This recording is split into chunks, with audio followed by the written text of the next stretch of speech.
Good afternoon students. आते हैं हम लोग अपने ऑर्गेनाइजिंग चैप्टर के सबसे लास्ट टॉपिक पे, जो है डिसेंट्रलाइजेशन ऑफ ऑथोरिटी।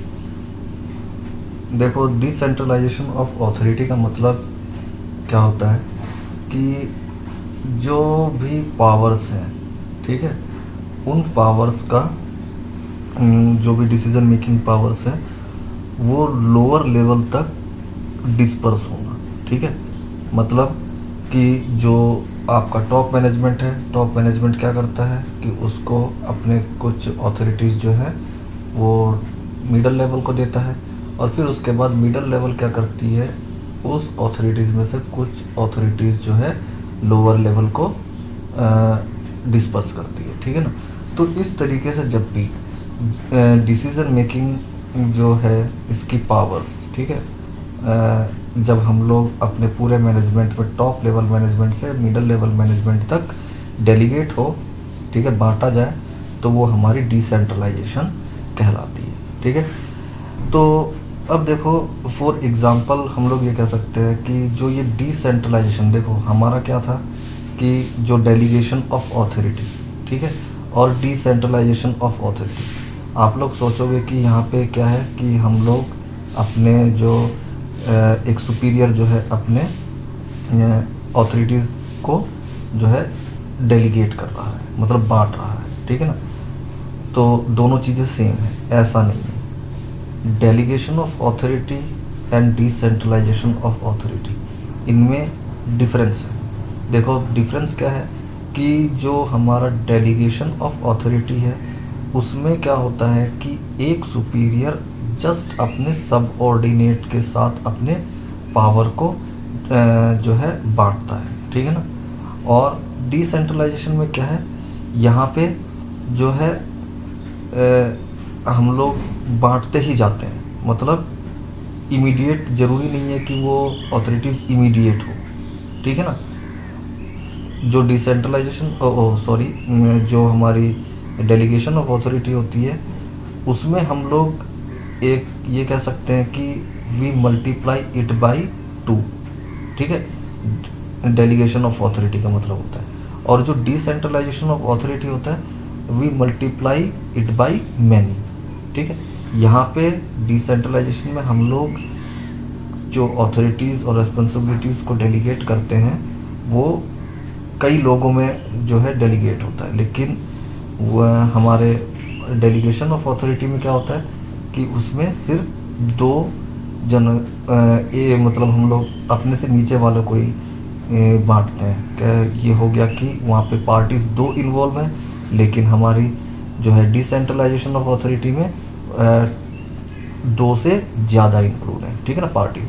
तो ये चीज़ यहाँ पे डिफरेंस करती है कि डेलीगेशन ऑफ अथॉरिटी और डिसेंट्रलाइजेशन ऑफ अथॉरिटी जो है दोनों अलग अलग है। ठीक है ना। ध्यान रखिएगा कि डेलीगेशन ऑफ अथॉरिटी में बिल्कुल हमारे इमीडिएट सबऑर्डिनेट के साथ डेलीगेशन होता है। ठीक है ना, मतलब जो जस्ट बिल्कुल मेरे जैसे सुपीरियर जस्ट उस सुपीरियर का नीचे वाला सबऑर्डिनेट उसके साथ। ठीक। अब देखो डिसेंट्रलाइजेशन के लिए एक मैं एग्जांपल के हेल्प से आप लोगों को बताता हूँ कि डिसेंट्रलाइजेशन ऑफ अथॉरिटी होती कैसी है। जैसे टॉप मैनेजमेंट लेवल से एक मतलब ऑर्डर मिला, ठीक है, उसने अपने नीचे वालों को कहा, मैनेजर को, कि भाई हमें प्रोडक्शन इंक्रीज़ करनी है। ठीक है। अब प्रोडक्शन इंक्रीज़ करनी है, दैट मीन्स कि वो कई सारी चीज़ें ज़रूरत पड़ेंगी। भाई प्रोडक्शन को इंक्रीज़ करना है मीन्स हम लोगों को अब जो है रॉ मटेरियल्स भी ज़्यादा खरीदने होंगे। ठीक है। हो सकता है मे बी अगर प्रोडक्शन ज़्यादा करनी है तो हम लोगों को अपनी मशीन की कैपेसिटी बढ़ानी पड़ेगी, थोड़े से मशीन्स वगैरह 1-2 और ख़रीदने पड़ सकते हैं। या फिर हम लोग दूसरी और तरीके से कह सकते हैं कि भाई हम लोगों को अगर प्रोडक्शन इंक्रीज़ करनी है तो हम लोगों को जो है लेबर जो है अब उनकी भर्ती करनी पड़ेगी। तो ये सारी चीज़ें इसमें आएंगी। ठीक है। तो हम लोग एक चीज़ को लेके चलते हैं कि लेबर्स को इनकी भर्ती करनी है जिससे कि हमारी प्रोडक्शन इंक्रीज़ हो सके। तो टॉप मैनेजमेंट ने अपने से नीचे वाले मैनेजर को कहा कि भाई प्रोडक्शन को बढ़ाओ। तो प्रोडक्शन बढ़ाने के लिए अब मैनेजर ने क्या किया, अपने जस्ट नीचे वाले सबऑर्डिनेट को कहा कि भाई प्रोडक्शन बढ़ाना है, इसके लिए हम लोगों को जो है नए लेबर्स चाहिए, ठीक है, तो तुम लेबर जो है उनकी भर्ती का इंतज़ाम करो। अब उसका सबऑर्डिनेट क्या करेगा, अब वो करेगा कि भर्ती का इंतज़ाम करना है, तो वो अपने से नीचे वाले को भी काम दे देगा कि भाई अब हम लोगों को, वो कहेगा अपने से नीचे वाले को कि भाई अब हमें जो है नए रिक्रूटमेंट करने हैं, मतलब नए लेबर्स की भर्ती करनी है, तो उनकी भर्ती के लिए जो भी इंतज़ाम करना है वो आप करो, ठीक है। फिर उसके बाद जब भर्ती हो जाएगी तो भर्ती के टाइम पे हम लोगों को लेबर्स को चुनना भी है। वो नीचे वाला कह देगा अपने से नीचे वाले को, भाई तुम अब क्या करो कि इनमें से जो भी लेबर तुम लोगों को चाहिए, जो भी आए, ठीक है, उसमें से तुम लोगों को स्किल्ड लेबर चाहिए, अनस्किल्ड लेबर चाहिए, या फिर सेमी स्किल्ड लेबर चाहिए, वो तुम्हारी ऊपर बात है। तुम जैसा भी लेबर्स चाहते हो वैसे लेबर्स को जो है रिक्रूट कर लो। तो यहाँ पे क्या हुआ कि सबसे पहले टॉप मैनेजमेंट से डिसीजन आया मैनेजर्स के पास। मैनेजर्स ने उसमें से कुछ अथॉरिटी जो है किसको दे दी, अपने सबऑर्डिनेट को। फिर उसका सबऑर्डिनेट ने क्या किया, अपने से नीचे वाले लोअर लेवल वाले को डिसीजन दे दिया, ठीक है। फिर उसने क्या किया, चुनने के लिए डिसीजन नीचे वाले को दे दिया। तो यहाँ पे क्या हो रहा है कि देखो, एक जो काम था उससे रिलेटेड अथॉरिटीज़ जो है हमारी नीचे लेवल तक बढ़ते बढ़ते आ गई है, ठीक है। तो ये होता है डिसेंट्रलाइज। यहाँ पे क्या हुआ कि हम लोगों ने पूरी अथॉरिटी को कितनों से मल्टीप्लाई किया, अगर मैं अपने एग्जांपल में देखता हूँ तो 5 से मल्टीप्लाई किया, जो कि 2 से ज़्यादा है। इसलिए हम लोग कहते हैं डिसेंट्रलाइजेशन ऑफ अथॉरिटी मीन्स क्या है, we multiply it by many. और डेलीगेशन ऑफ अथॉरिटी में क्या होता है, वी मल्टीप्लाई इट बाई 2, ठीक है। तो ये है हमारा डिसेंट्रलाइजेशन ऑफ अथॉरिटी का कंसेप्ट, ठीक है। अब आते हैं इम्पोर्टेंस ऑफ डिसेंट्रलाइजेशन। देखो, डिसेंट्रलाइजेशन की इम्पोर्टेंस क्या है, इसकी ज़रूरत हमें क्यों पड़ती है। देखो, सबसे पहला है रिड्यूस वर्कलोड। देखो, वर्कलोड रिड्यूस कर देती है। वो किस तरीके से, आप लोगों ने अभी एग्जांपल में मैंने आप लोगों को बताया कि किस तरीके से एक व्यक्ति जो है वो अपने वर्कलोड को कम कर रहा है, मतलब by delegating his authority to his subordinate, ठीक है ना। पहले ने दूसरे को दिया, दूसरे ने तीसरे को दिया, तीसरे ने चौथे को दिया, और चौथे ने पांचवे को दिया। तो यहाँ पे क्या है कि वर्कलोड जो है वो थोड़ा कम हो जाता है। मैनेजमेंट, टॉप लेवल मैनेजमेंट के पास कम हो गया, तो इससे क्या हुआ कि वो अपना जो बाकी का समय है जो फ्री है, ठीक है, उस समय में वो कुछ अपनी प्लानिंग ऑर्गेनाइजिंग वाले काम कर सकते हैं। जो इम्पोर्टेंट डिसीजंस लिया जाता है उनके लिए, आइडियाज़ जनरेट करना, ठीक है ना। तो ये सब काम में वो अपने उस खाली वक्त को यूज़ कर सकते हैं। तो यहाँ पे क्या है कि वर्कलोड जो है वो रिड्यूस हो जाती है। लेकिन अगर देखा जाए तो लोअर लेवल पे जो है वर्कलोड बढ़ भी जाता है, ठीक है ना, इसी वजह से। तो ये हम लोग कह सकते हैं कि इसकी एक लिमिटेशन हो सकती है।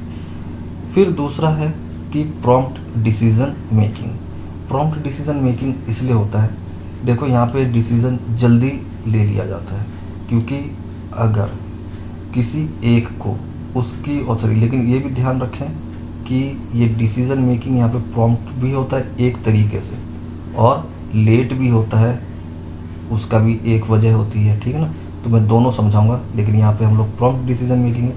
देखो, प्रॉम्प्ट डिसीजन मेकिंग इस तरीके से, क्योंकि अगर मुझे कोई चीज़ डिसीजन पर मुझे कोई ऑथोरिटी मिली है, ठीक है, और मुझे कुछ डिसीज़न लेना है, और वो डिसीज़न जो है मेरी ऑथोरिटी के अंडर आता है, ठीक है। ध्यान से सुनना कि अगर कोई भी डिसीज़न लेना है और वो डिसीज़न जो है लेने की पावर मुझे जितनी ऑथोरिटीज़ मिली है उसके अंडर में आती है, तो मैं डिसीज़न ले सकता हूँ। दैट मीन्स कि मैंने प्रॉम्प्टली डिसीज़न ले लिया, ठीक है ना। तो डिसेंट्रलाइजेशन इस तरीके से जो हम लोगों को एक क्विक डिसीजन मेकिंग में हेल्प करती है, ठीक है। तीसरा है हमारे पास डेवलप्स इनिशिएटिव। देखो, इनिशिएटिव मतलब एक पहल करने की जो है हमारे में आदत आती है, एक बनती है आदत। वो किस तरीके से, देखो, कोई भी जब सुपीरियर आपको अपना काम सौंपता है, ठीक है ना, या फिर हम लोग जब डिसीजंस लेते हैं, दैट मीन्स कि हम लोगों में एक स्किल्स बढ़ रही है डिसीजन लेने की, ये सोचने समझने की क्या चीज़ सही है और क्या चीज़ गलत है, ठीक है ना। तो ये पहल करने वाली जो है एक हमारे अंदर ये स्किल जो है ये डेवलप होती है, ठीक। और चौथा है हमारे पास डेवलप मैनेजरियल टैलेंट। देखो मैनेजरियल टैलेंट्स भी डेवलप होती हैं, वो किस तरीके से। नंबर 1 तो हमारे पास क्या हो गया, हम लोगों ने डिसीजन लिया जिससे इनिशिएटिव हमारी एक स्किल बढ़ी थी, ठीक है। तो ये स्किल्स बढ़ना मतलब मैनेजरियल टैलेंट का बढ़ना होता है, मैनेजरियल टैलेंट हमारी डेवलप होती है। दूसरी चीज़ है कि अब देखो जब यहाँ पे ऑथोरिटीज़ जो है डेलीगेट हो रही है, हम लोगों को ऑथोरिटीज़ मिल रही है, ठीक है, किसी काम को करने की जो हमारा सुपीरियर हमें दे रहा है, दैट मीन्स कि हम लोग यहाँ पे किसका काम कर रहे हैं, अपने सुपीरियर का काम कर रहे हैं, ठीक है ना। तो जब सुपीरियर का काम कर रहे हैं तो इसका मतलब है कि मैं अपने से एक पोस्ट जो मेरी आज ऑर्गेनाइजेशन में पोजीशन है उससे ऊपर वाली पोजीशन का काम कर रहा हूँ, दैट मीन्स कि मैं अपने मैनेजरियल टैलेंट्स को डेवलप कर रहा हूँ, ठीक है ना। मैं एक नीचे पोस्ट पे रहते हुए भी एक ऊपर पोस्ट का काम कर रहा हूँ, दैट मीन्स ये कहा जा सकता है कि मैं एक ऊपर पोस्ट के लिए तैयार हो रहा हूँ, मुझे वो काम सभी आने चाहिए। तो ये एक हेल्प क्या करती है हमारे ऑर्गेनाइजेशन को, जब भी कभी रिक्रूटमेंट की ज़रूरत पड़ती है तो कंपनीज क्या करती है कि बाहर से एक फ्रेश टैलेंट को, जिसको जो है प्रैक्टिकल नॉलेज नहीं है ऑर्गेनाइजेशन में, उसको सेलेक्ट करने से अच्छा है कि एक हमारे ऑर्गेनाइजेशन में ही अंदर एक बंदा ऐसा मौजूद है जिसको जो है उन काम के बारे में सब कुछ मालूम है। तो हमें एक ऑर्गेनाइजेशन के अंदर से ही ऐसा बंदा मिल जाता है जिसे हम लोग जो है ऊपर के पोस्ट पे प्रमोट कर सकते हैं और जिसे हमें ज़्यादा ट्रेनिंग देने की भी ज़रूरत नहीं है, तो हमारे ट्रेनिंग के पैसे के खर्चे भी बच जाते हैं, ठीक है ना। लेकिन अगर हम लोग फ्रेश टैलेंट को अपॉइंट करते हैं तो उसको कई सारी ट्रेनिंग्स हम लोगों को देनी पड़ती है और उन ट्रेनिंग्स पे जो है खर्च भी करना पड़ता है, ठीक है। तो इस तरीके से जो है एक मैनेजरियल टैलेंट को डेवलप करती है हमारी डिसेंट्रलाइजेशन ऑफ ऑथोरिटी। फिर नेक्स्ट है हम लोग के पास इफेक्टिव कंट्रोल ओवर एम्प्लॉइज़। देखो यहाँ पे कंट्रोल भी रहता है, वो भी इफेक्टिव कंट्रोल ओवर एम्प्लॉइज़। वो क्यों कह सकते हैं, देखो जैसे ही आपको किसी भी काम को करने के लिए रेस्पॉन्सिबिलिटी मिली है और अथॉरिटी भी दी गई है, दैट मीन्स कि यहाँ पे एम्प्लॉइज़ पे कंट्रोल रहेगा, ठीक है। एम्प्लॉइज़ पे कंट्रोल क्योंकि जैसे ही उसको अकाउंटेबिलिटी और अथॉरिटी मिल जाती है, दैट मीन्स कि अब अकाउंट उस काम को करना मतलब पूरा करना जो है जिम्मेदारी किसकी हो गई, उस बंदे की हो गई, ठीक है ना। तो इससे क्या होता है कि उसमें एक बात ये आती है कि भाई इस तरीके का काम मुझे मिला है, अगर ये काम नहीं हुआ, ठीक है, तो उसके लिए अकाउंटेबल मैं रहूँगा। तो एक डर होता है अकाउंटेबिलिटी की, जवाबदेही की, जिस वजह से क्या होता है कि एम्प्लॉइज़ पे जो है एक तरीके से कंट्रोल बना रहता है और वो अपने काम को इफ़ेक्टिवली और एफिशिएंटली करते हैं, ठीक है। फिर है हमारे पास relief to the top management. Relief कहने का मतलब है रिड्यूस वर्कलोड, रिलीफ मिल जाता है हमारे टॉप मैनेजमेंट लेवल को, क्योंकि टॉप मैनेजमेंट के लेवल के जो ऑफिसर्स होते हैं उनको कई और अलग अलग तरीके के जो है इंटेलेक्चुअल काम करने होते हैं, जिसमें जो है दिमाग की ज़्यादा ज़रूरत होती है, ठीक है। तो क्या है कि जैसे प्लानिंग करना, प्लानिंग जो है एक इंटेलेक्चुअल वर्क है, तो प्लानिंग वगैरह का ज़्यादा काम जो हमारे टॉप मैनेजमेंट के पास रहता है।